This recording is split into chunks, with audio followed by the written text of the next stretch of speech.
취업자 수가 전년 동월 대비 26만 3천 명 증가하면서 18년 1월 이후 13개월 만에 가장 큰 폭으로 증가하였습니다. 특히 노동시장의 활기 정도를 보여주는 경제활동 참가율이 상승하면서 실업률과 고용률이 동반 상승하는 모습을 보였습니다. 업종별로 보면 제조업과 도소매업은 부진이 지속되고 있으나 그 폭은 다소 완화되는 모습이었으며 서비스업은 정보통신업과 보건사회복지 서비스업 등을 중심으로 31만 1천 명이 증가하였습니다. 특히 그동안 계속 감소하던 숙박 음식업 취업자 수가 비록 소폭이나마 21개월 만에 증가로 전환한 것은 의미 있는 변화라고 생각합니다. 2월 고용지표를 전체적으로 보면 13개월 만에 취업자 수가 20만 명대로 회복된 점이 다행스러우나 고용시장의 개선세가 추세적으로 확고하게 해질 때까지 긴장감을 가지고 예의주시할 필요가 있다 하겠습니다. 따라서 월별 지표에 일희일비하기보다는 민간 투자의 활성화, 산업의 혁신, 그리고 수출 대책 등 민간 일자리 활력 제고를 위한 정책 과제들을 속도감 있게 추진하겠습니다. 그리고 고용시장 상황에 대한 면밀한 분석을 통해 취약 요인별 맞춤형 정책을 강화해 나가도록 정부는 최선을 다하겠습니다.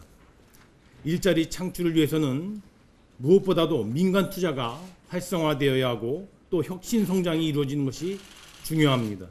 이러한 인식하에 오늘 회의에서는 2019년도 민간 투자 사업 추진 강화 방안 그리고 혁신 성장 지원을 위한 정책 금융 효과성 제고 방안 2가지 안건을 상정 논의하겠습니다. 또한 경제활력 제고를 위한 주요 법안 입법 계획도 서면 안건으로 제출되어 있습니다.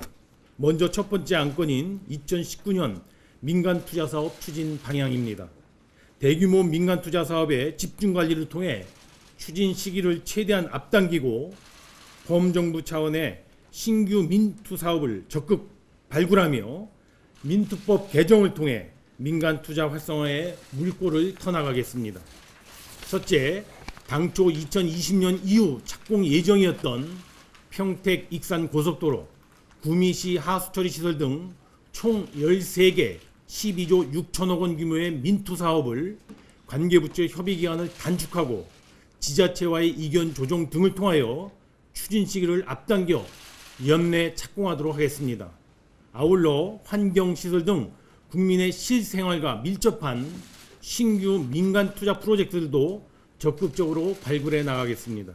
둘째, 2020년 이후 추진 예정이었던 총 11개 4조 9천억 규모의 민투 사업은 사업에 대한 공고, 실시 협약의 체결 등의 후속 절차와 착공 시기를 평균적으로 10개월 정도 단축하도록 하겠습니다. 셋째, 민투법 개정 등을 통해 현재 53개인 민투 사업 대상 시설을 모든 사회 기반 시설로 대폭 확대함으로써 기존에는 민간 투자 대상이 아니었던 영역에서 약 1조 5천억 원 이상 규모의 새로운 민간 투자 시장을 창출해 나가도록 하겠습니다. 또한 민투법 시행령 개정을 통하여 민간 사업자에 대한 산업기반 신용 보증 최고 한도를 4천억 원에서 5천억 원으로 상향하여 민간의 금융 비용을 절감해 나가도록 하겠습니다. 아울러 연내 민자고속도로 4개 노선의 요금을 인하 또는 동결하여 국민들의 부담을 경감해 나가겠습니다. 이러한 추진 방안을 속도감 있게 추진하기 위하여 범정부 차원의 민간 투자 활성화 추진 협의회를 구성하여 내일 킥오프 및 회의를 시작으로 주요 사업에 대한 추진 상황을 집중적으로 관리해 나가도록 하겠습니다. 둘째 안건인 혁신성장 지원을 위한 정책금융 효과성 제고 방안을 말씀드리겠습니다. 금년도 혁신성장 분야의 정책자금 지원 규모는 53조 원입니다. 이와 같은 규모는 지속적으로 확대되고 있는 추세이지만 11개 정책금융 관련 기관 간의 협업이 다소 미흡하고 또 보수적인 자금 운용으로 인하여 리스크가 높은 신산업에 대한 적극적인 자금 공급에 한계가 있다는 지적도 있었습니다. 이에 혁신 분야에 대한 정책 자금이 원활히 공급되어 금융이 실물 경제와 동반 성장하는 소위 생산적 금융으로 변모할 수 있도록 정책 금융의 효과성 제고, 시너지 창출 제고, 그리고 평가 환류 체계의 보강 등 세 가지 측면에서 개선 대책을 마련하였습니다. 첫째, 혁신 성장 분야에 대한 자금 지원 이력과 수혜 기업의 재무, 고용 성과를 통합 관리 분석하는 혁신 성장 인텔리전스 시스템을 3월 15일 개통할 예정입니다. 동 시스템을 통하여 정보를 공유하고 정책금융 지원 계획을 조율하며 집행 실적을 점검함으로써 자금을 적재적소에 효율적으로 배분되도록 하고 정책금융 지원의 사각지대가 최소화되도록 하는 데 주력해 나가겠습니다. 둘째, 민간의 창업 전문성과 이와 같은 정책 금융을 연계하여 스타트업에 대해 패키지로 지원함으로써 혁신성장 분야의 민간자금 유입 기반을 강화하는 등 정책 금융과 민간 간의 시너지 효과를 확대해 나가도록 하겠습니다.